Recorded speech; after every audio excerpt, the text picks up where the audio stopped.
Estamos chegando no último bloco do Opinião Nacional dessa noite, discutindo a transposição das águas do Rio São Francisco. Como sempre, chegamos a esse final com uma alegria de já ter tratado de tantos assuntos, mas com uma certa frustração, porque sabemos que os nossos telespectadores trazem muitos questionamentos, não é, Silvia?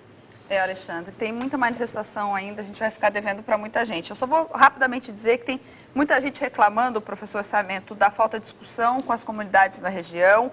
Muita gente também dizendo que a Ponte Rio-Niterói e Itaipu foram consideradas lá atrás obras faraônicas e que o Brasil não viveria sem elas.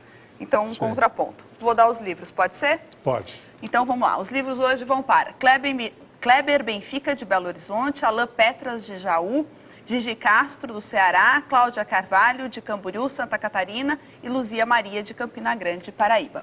Perfeito. Nós temos poucos minutos e eu queria pedir para que, disciplinadamente, se possível, os nossos companheiros de debate fizessem uma consideração final.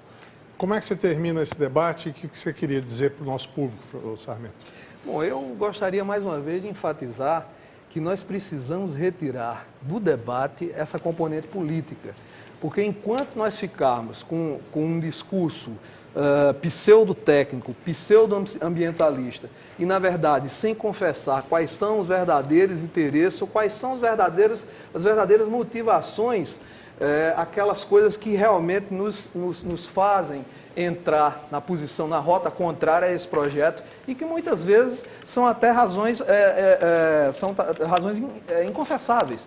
Eu diria que muitos dos que debatem esse projeto e se posicionam contra, eles não confessam que o que está no fundo, o que está lá atrás, na verdade, é disputa por recursos públicos, por acreditar que a fatia do bolo do orçamento da União poderia se concentrar nessa obra em detrimento ou para prejuízo de obras estaduais em suas respectivas regiões. Então, se essa é a questão de fato, seria preciso que essas pessoas colocassem esse argumento abertamente, porque não há nada de mal em defender a sua região e seu estado. Muito bem. Agora, o que não pode é ficar no discurso pseudo-técnico, pseudo-ambientalista.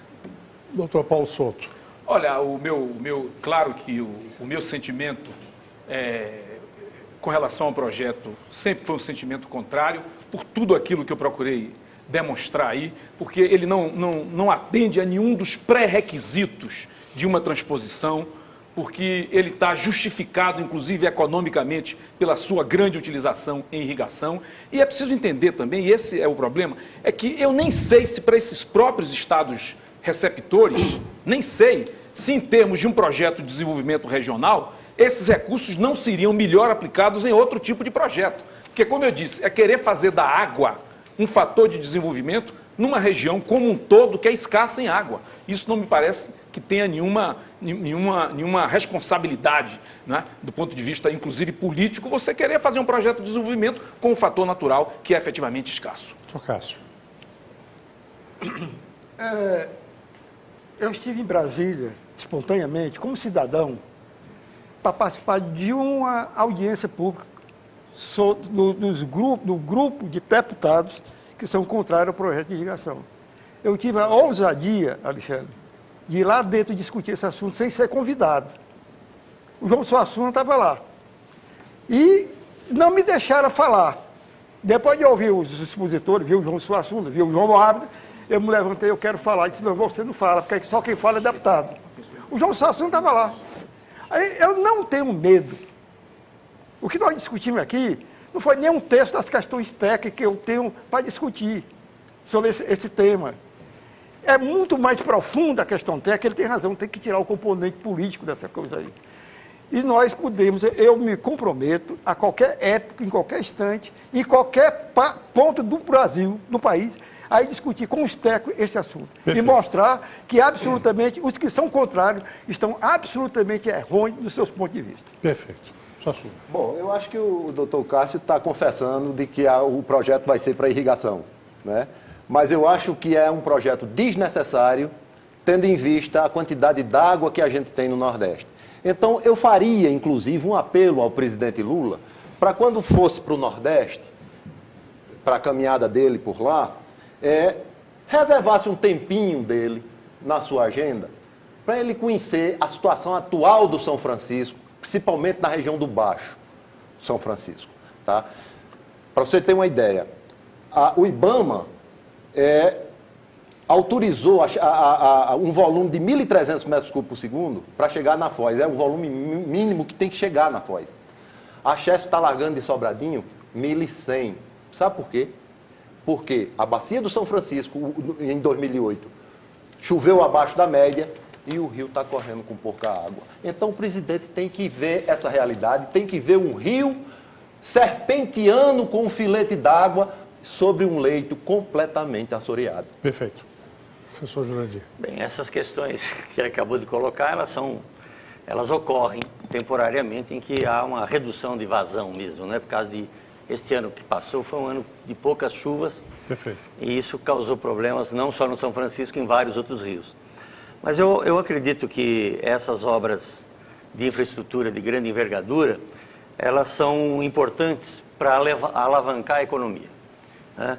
E elas geram emprego, elas geram renda e elas mudam a fisionomia. Eu visitei alguns polígonos irrigados e os polígonos irrigados que eu conheci no semiárido, eles mostram claramente que a realidade é completamente diferente do resto. Perfeito. Sua Paulo. Bom, a polêmica que está aqui mostra que esse projeto precisa ser mais discutido.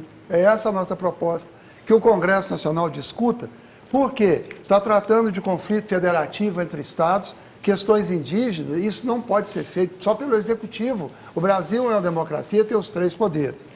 Eu acho que o Supremo Tribunal Federal precisa de decidir, julgar o mérito dos recursos que estão lá. Até hoje o Supremo não discutiu o mérito das questões, inclusive um recurso do Estado de Minas Gerais.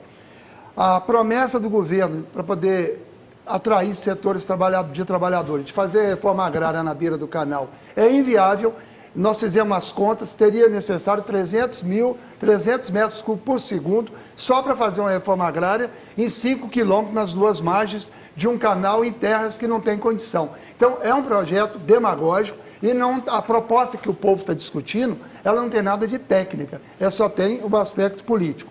Para terminar, a Associação Brasileira de Águas Subterrâneas divulga que a grande solução para o Nordeste está em explorar melhor as águas subterrâneas. O semiárido brasileiro só tira 1 bilhão de metros cúbicos por ano de água subterrânea, enquanto Israel, que tem 20 mil quilômetros quadrados, tira 1 bilhão também. A educação é prioridade. Se não houver uma mudança na educação do país, esse dinheiro devia estar sendo investido em educação.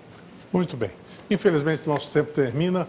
1h30 de discussão de um tema que precisaria estar sendo discutido muito mais em todo o país. Eu agradeço muito a presença dos nossos debatedores, dos nossos convidados, e eu quero fazer 2 lembretes. Não percam, de segunda a sábado, às 10 da noite, o Jornal da Cultura, sempre além da notícia.